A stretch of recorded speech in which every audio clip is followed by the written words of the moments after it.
मंजिल गुरुकुल में आपका स्वागत है। आज हम महत्वपूर्ण टॉपिक पर चर्चा करेंगे, जिसे जानना सबको बहुत ही जरूरी है। आज का टॉपिक है भारतीय न्याय संहिता। अभी जो है 3 बिल पारित किया गया है संसद में सरकार के द्वारा। उसमें से पहला है भारत न्याय संहिता, दूसरा है भारतीय नागरिक सुरक्षा संहिता और तीसरा है भारतीय साक्ष्य संहिता। तो 3 बिल अभी पास किया गया है।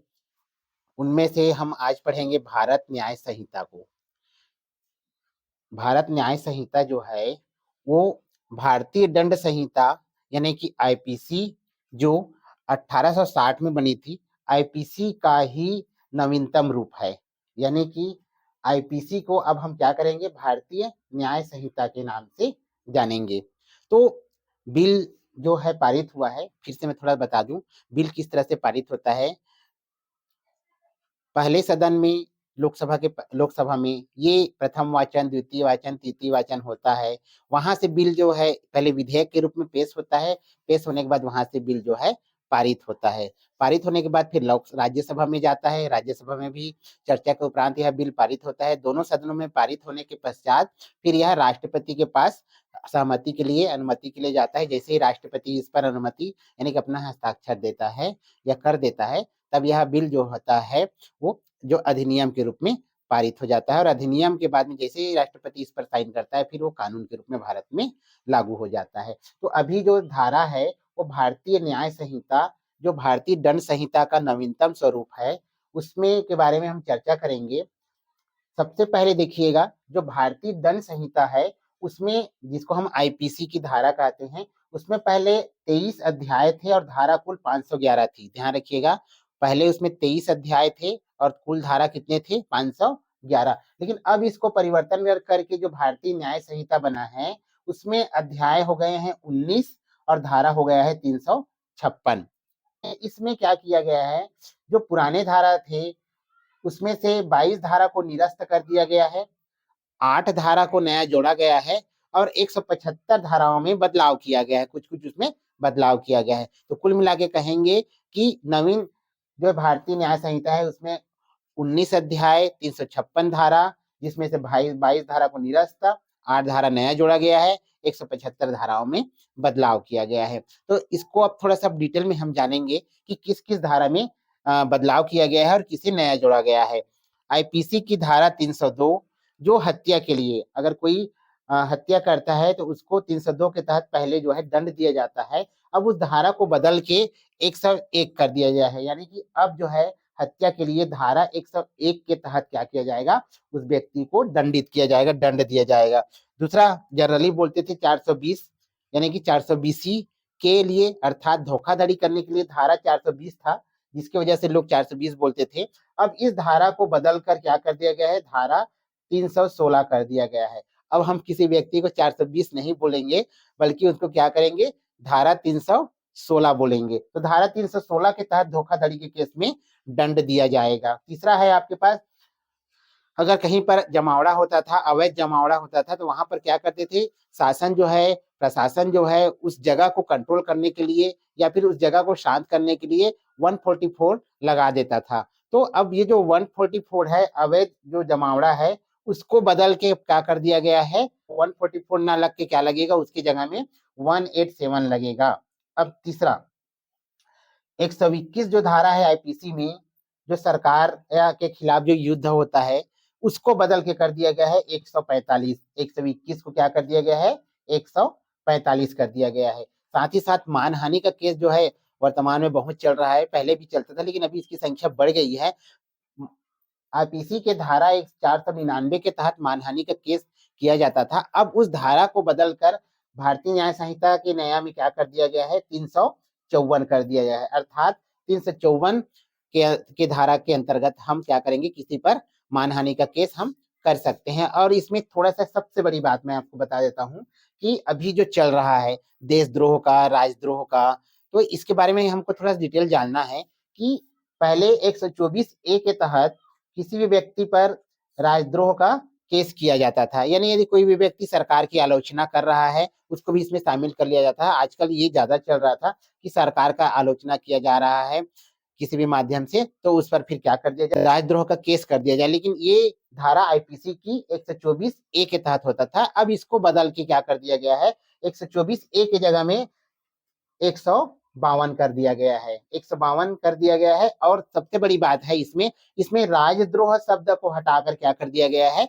देशद्रोह कर दिया गया है। सबसे पहले बताएं कि ये कैसे होगा। मान लेते हैं कि कोई अलगाववादी गतिविधियों में बढ़ावा देता है, कोई भी व्यक्ति है जो अलगाववादी गतिविधियों को क्या करता है, बढ़ावा देता है, या फिर भारत की संप्रभुता, एकता, अखंडता को खंडित करने का प्रयास करता है, या फिर कह सकते हैं वो खतरा पैदा करता है, तो इन सबको किसमें रखा जाएगा, देशद्रोह के श्रेणी में रखा जाएगा।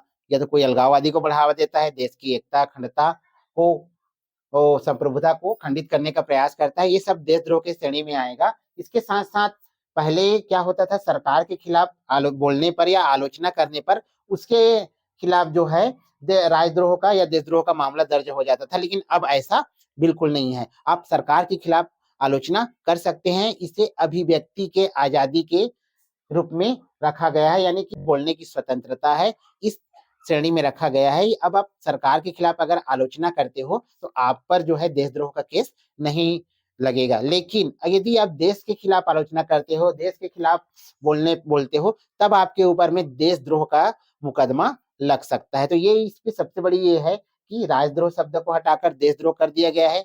सरकार के खिलाफ आलोचना करने पर आपके ऊपर में देशद्रोह का केस दर्ज नहीं किया जाएगा।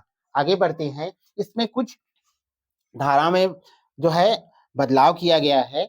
और जैसे पहले आईपीसी में 375, 376 होते थे रेप या बलात्कार के केस में, अब उसको क्या कर दिया गया है, 63 कर दिया गया है, 63 और 69। साथ ही साथ 64 में बलात्कार के लिए दंड का प्रावधान है, 65 जो है सामूहिक बलात्कार के लिए दंड का प्रावधान है। पहले 7 साल की सजा होती थी, लेकिन अब इसमें क्या कर दिया गया है, अब इसकी सजा को बढ़ाकर 20 साल कर दिया गया है। और इसके साथ साथ यदि और आगे बढ़ता है तो उसके जिंदा रहने तक, जो रेप करने वाले हैं उनके जिंदा रहने तक उसको जेल में रखने का प्रावधान नए जो है न्याय संहिता में किया गया है। इसके पश्चात नए वाले में 74 जो धारा है वो लैंगिक उत्पीड़न से है, जो ये आज ये अभी बहुत ज्यादा चल रहा है। तो लैंगिक उत्पीड़न से जो है धारा 74 के तहत जो है उसको सजा देने का प्रावधान है। सबसे बड़ी बात है आजकल दहेज मृत्यु की केस जो बढ़ रही हैं, उसके लिए 79 धारा कहा गया है। इसमें अगर दहेज के कारण किसी की मृत्यु होती है तब उसको सजा का प्रावधान है। साथ ही साथ आते हैं 84 धारा 84 में, या स्त्री के पति या पति के रिश्तेदार वगैरह यदि स्त्री के प्रति क्रूरता की जाती है, उन्हें तंग किया जाता है, तो उसके लिए दंड का प्रावधान है। 86 जो है वो गर्भपात के लिए दंड का प्रावधान है। और 87 जो धारा है वो स्त्री के बिना सहमति के हम किसी पर उसका गर्भपात नहीं कराते हैं, अगर ऐसा कराते हैं तो उसके लिए दंड का प्रावधान है। 99 जो है वो हत्या का प्रावधान है धारा 99 में। और 101 में हत्या जो किया है उसके लिए दंड का प्रावधान है। दूसरा है धारा 106 जिसमें आत्महत्या के लिए दुष्प्रेरण के बारे में बताया गया है। अब आते हैं आगे, धारा 109 में बलवा करना, यानी कि बलवा जो होता है, मारपीट होता है सामूहिक रूप से, उसके लिए दंड का प्रावधान है। धारा 192, इसको नोट कर लीजिए, दंगा, यदि आप दंगा करते हैं तो धारा 192 के तहत आपको दंड दिया जाएगा। चोरी करने पर धारा 301 के तहत दिया जाएगा दंड, और धारा 302 के तहत झपटमारी, धारा 307 में लूट अगर करते हैं तब, और धारा 308 में डकैती करते हैं, धारा 316 में छल कपट करते हैं उसके लिए दंड का प्रावधान है, और धारा 354 में मानहानि के लिए जो है दंड का प्रावधान है। यदि, क्योंकि आजकल रिश्वत के बिना काम नहीं होता है ऐसा माना जाता है, और ऐसा लगभग देखने को भी मिल रहा है, तो यदि कोई रिश्वत लेता है तो उसके लिए जो है धारा 171 में जो है सजा का प्रावधान है। इस धारा के अंतर्गत उनको, रिश्वतखोर को सजा मिलेगी।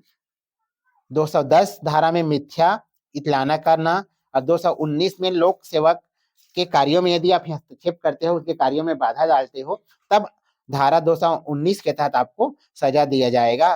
धारा 227 में मिथ्या साक्ष्य के लिए दंड का प्रावधान है। तो कुल मिलाकर कह सकते हैं कि भारतीय दंड संहिता जो पहले थी, जो 1860 से बनी हुई थी आईपीसी की धारा, उसको बदलकर जो है भारत न्याय संहिता बना दिया गया है, ये पारित कर दिया गया है और उसमें जो है ये सब चेंजेस किए गए हैं। तो कुल मिला के इसका जो सार है वो वही है कि पहले अध्याय 23 था तो उसको घटाकर 19 कर दिया गया है।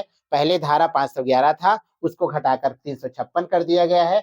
22 धाराओं को निरस्त कर दिया गया है, 8 धारा को जोड़ा गया है और 175 धाराओं में बदलाव किया गया है। भारतीय न्याय संहिता के में कुछ विशेष अपराध, गंभीर अपराध पर हम थोड़ा चर्चा करते हैं। जैसे कि गंभीर अपराध के में मान लेते हैं कि गैंग रैप।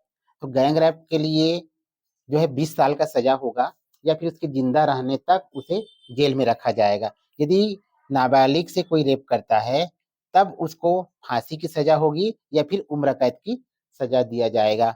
इसमें हत्या का केस पहले 302 में था, उसे अब 101 कर दिया गया है। पहले आईपीसी की धारा 302, अब धारा जो है भारतीय न्याय संहिता की धारा 101 होगी। मॉब लिंचिंग के केस बहुत ज्यादा बढ़े हुए हैं, इसलिए मॉब लिंचिंग पर इस पर कड़ा कानून लाया गया है। मॉब लिंचिंग में सीधा फांसी देने की सजा जो है भारतीय न्याय संहिता में है। अब आते हैं एक्सीडेंट। एक्सीडेंट के मामले में अक्सर एक्सीडेंट की संख्या भी दिनों दिन बढ़ती जा रही है और साथ ही साथ मानवता भी थोड़ा थोड़ा कम होते जा रहा है। जो एक्सीडेंट होता है वो पड़ा रहता है और बहुत सी केस में सही समय पर इलाज नहीं मिलने के कारण जो है उनकी मृत्यु हो जाती है। तो एक्सीडेंट के केस में रखा गया है कि यदि कोई व्यक्ति किसी के कार से, बाइक से घायल होता है, अगर यह मानवता का परिचय देते, वही व्यक्ति उस घायल व्यक्ति को या तो पुलिस स्टेशन पहुंचाता है या फिर अस्पताल पहुंचाता है और उस पर केस दर्ज होता है तो उसमें कम सजा का प्रावधान है। यानी उन्होंने अपने मानवता का परिचय देके उस व्यक्ति को हॉस्पिटल तक पहुंचाया है, इसलिए उसकी सजा को कम कर दी जाएगी। दूसरा हिट एंड रन केस, ये सलमान खान का तो आपको नाम याद ही हुआ होगा।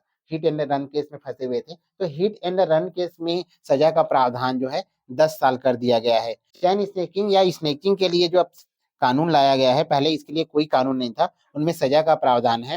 दूसरा है सिर में अगर लड़ाई झगड़ा होते हैं और सिर में यदि कोई मारपीट करता है ना, सिर में लाठी मार देता है, तो पहले उसको लड़ाई झगड़ा की श्रेणी में रखा जाता था, हालांकि उसको गंभीर चोट आई है ये या नहीं आई है। अगर ऐसी में कोई सिर पर वार करता है और ये कि बैंडेड की स्थिति में होता है तो ऐसे व्यक्ति को 10 साल की सजा का प्रावधान है। तो कुल मिलाकर भारतीय न्याय संहिता में अभी वर्तमान परिस्थितियों को देखकर उसमें सजा के प्रावधान को बढ़ाया गया है। अब सारांश रूप में हम कहेंगे तो इसमें भारतीय न्याय संहिता में 20 नए अपराध को जोड़ा गया है जो पहले नहीं था और वर्तमान परिदृश्यों में ये अपराध की श्रेणी में आता है। 33 अपराधों पर जो सजा की अवधि है उसको बढ़ाया गया है और 83 यानी 83 अपराध में जुर्माने की जो रकम है उसको बढ़ाया गया है। 23 अपराधों में जो पहले न्यूनतम था उसको हिदायत देके आगे बढ़ा दिया जाता था, उसमें अब न्यूनतम सजा का जो है प्रावधान किया गया है। तो कुल मिलाकर भारतीय न्याय संहिता भी वर्तमान परिदृश्य के साथ में बहुत ही अच्छे तरीके से और वर्तमान परिस्थितियों को ध्यान में रखते हुए इनमें सजा का भी प्रावधान है और इसमें जो है मनुष्य के यानी कि अधिकारों को भी संरक्षित रखा गया है। तो यह था भारतीय न्याय संहिता। बहुत ही अच्छा टॉपिक है। ये क्वेश्चन तो इसमें हमेशा पूछेगा, लेकिन हमको जनरली रूप से इसको अपने लिए जानना है कि अभी वर्तमान में जो न्याय संहिता है उसमें कितने धारा है, कितने अपराध है, किस धारा से क्या लगता है, ये हमको जनरली रूप से जानना चाहिए। और ये सभी को, चाहे कंपटीशन की तैयारी कर रहे हो या ना कर रहे हो, सभी को इसके बारे में जानना जरूरी है। धन्यवाद आपका।